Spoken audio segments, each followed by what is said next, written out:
All right, so our premise here is that a freelancer quickly runs into a bind, that there's only so much of your own time you can sell and only so much that you can charge for it.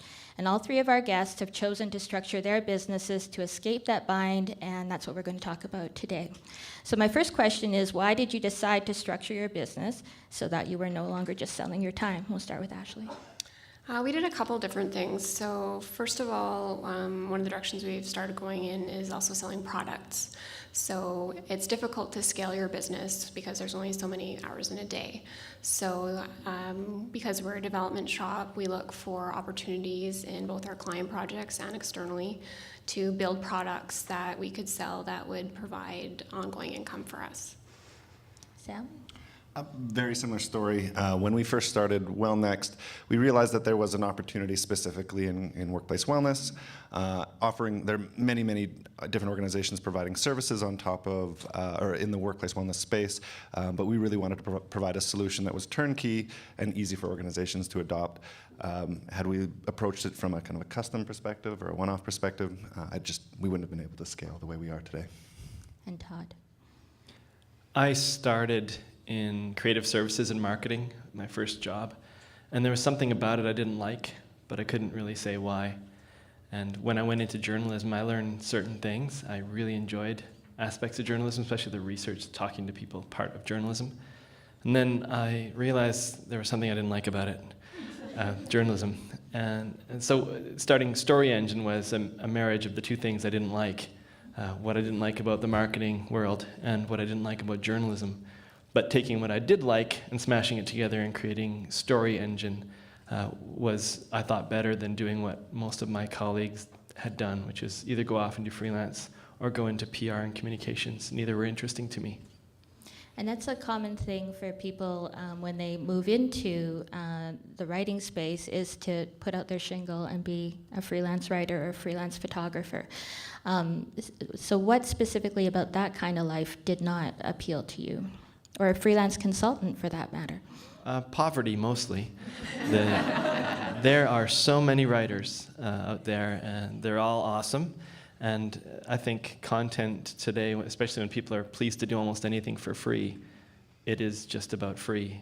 Getting 5 cents a word when Mordecai Richler in the 1950s would get $2 a word doesn't make any sense. You certainly can't raise a family or go on any vacations as a writer unless someone is paying for you to do it. Then you come home and you're just poor again. And I thought there is a way that you learn to think as a journalist and as a storyteller that is very useful to large organizations when I think they have moved in another direction, far from the way that human beings actually communicate, the way our hearts operate and the way our brains operate. And I think you get pretty close to that sometimes when you're working on story, on narrative.